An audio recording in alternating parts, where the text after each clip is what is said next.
A igreja que pertence a Cristo. Em algum lugar há uma igreja, que não é a igreja do homem, mas é a igreja de Cristo. Jesus disse: edificarei a minha igreja. Cristo considerou a igreja importante porque ele a comprou com seu próprio sangue. Cristo é a cabeça de sua igreja, ele é cabeça e comprou apenas um corpo, uma igreja. Obviamente, a igreja pertencente a Cristo não é um edifício material.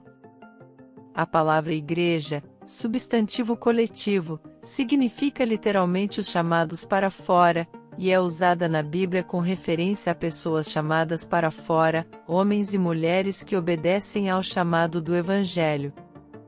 São chamados das trevas, ou seja, do erro, para a sua maravilhosa luz, a verdade.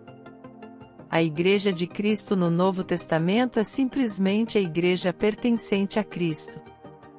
A Igreja de Cristo foi estabelecida em 30 DC, no primeiro Pentecostes após a ressurreição de Cristo, quando uma multidão de pessoas ouviu o Evangelho proclamado, acreditou nele e obedeceu aos mandamentos de se arrepender e ser batizado para a remissão dos pecados. Deus chama os homens por meio de sua palavra, e as pessoas são acrescentadas à igreja hoje, assim como eram nos tempos do Novo Testamento, quando recebem alegremente sua palavra e são batizadas. Cada cristão ouviu que sua salvação foi possível pelo sangue de Jesus Cristo e, portanto, se considerou um servo do Senhor, pertencente a Ele.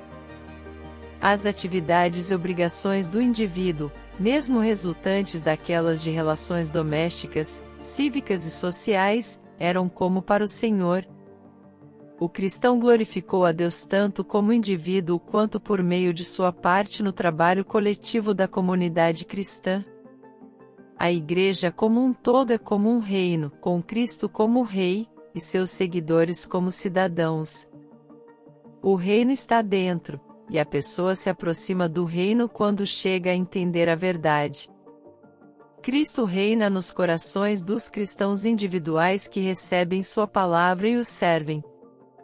A igreja, nesse sentido, não é uma unidade funcional, ou seja, todo o corpo de cidadãos não participa de nenhuma ação coletiva, não funciona como um só.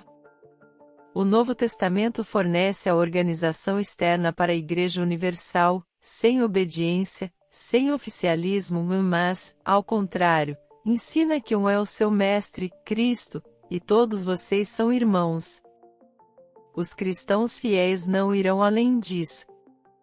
A estrutura organizacional da Igreja de Cristo é limitada ao que pertence a uma única congregação.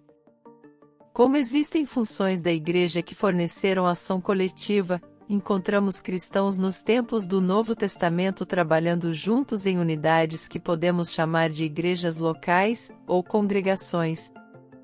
Os santos de uma determinada localidade aceitavam superintendentes, batizados dentre eles, que dirigiam as atividades e serviam como pastores da companhia local.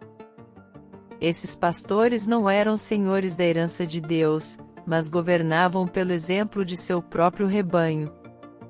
Cada igreja local era uma unidade funcional independente, tendo seus próprios presbíteros, e tomando suas próprias decisões. A estrutura organizacional e política da igreja local é o único meio autorizado no Novo Testamento para a ação coletiva dos cristãos nas coisas peculiares ao chamado cristão. Esta característica identificada permanece hoje na igreja pertencente a Cristo. O propósito primário da igreja é tornar conhecida a verdade divina. Para esse fim, os membros da igreja primitiva proclamaram a palavra do Senhor, apoiou os evangelistas tanto em trazer almas a Cristo, quanto em fortalecer e edificar os santos. A igreja também forneceu ajuda de emergência para seus santos necessitados, e deu apoio permanente às suas viúvas, de fato. Portanto, o trabalho da igreja pode ser brevemente catalogado como autoedificação, ministrado do Evangelho de Cristo e benevolência autorizada. Não há nada no Novo Testamento que justifique a concepção moderna de centro social da Igreja. Embora cada igreja local fosse destinada a ser uma unidade autossuficiente, a congregação que era incapaz de suprir suas próprias necessidades básicas não carecia de preocupação e assistência de comunidades cristãs mais capazes.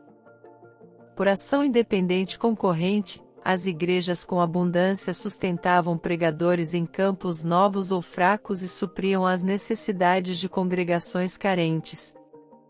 As contribuições foram enviadas como presentes de caridade ou lamentações, conforme o caso, para a pessoa ou igreja necessitada, e não há indicação de uma união de recursos para que uma pluralidade de igrejas possam se engajar em uma ação coletiva. Paulo recebeu cumprimentos de muitas igrejas, e não o tesoureiro de uma igreja. Quando muitas igrejas suprimiam a necessidade dos santos pobres em Jerusalém, Paulo chamou isso de esmola.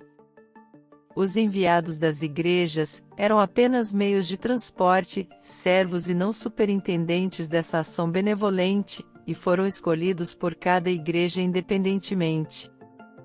Assim, a igreja primitiva cumpre seu propósito, levando o evangelho ao mundo então conhecido, e cumprindo suas responsabilidades benevolentes. Os cristãos fiéis hoje têm plena confiança na total suficiência do plano de Deus. A Igreja primitiva de Cristo exibe uma profunda simplicidade na organização, trabalho e adoração. Esta é, talvez, a diferença mais notável entre a Igreja do Novo Testamento e as organizações religiosas de hoje.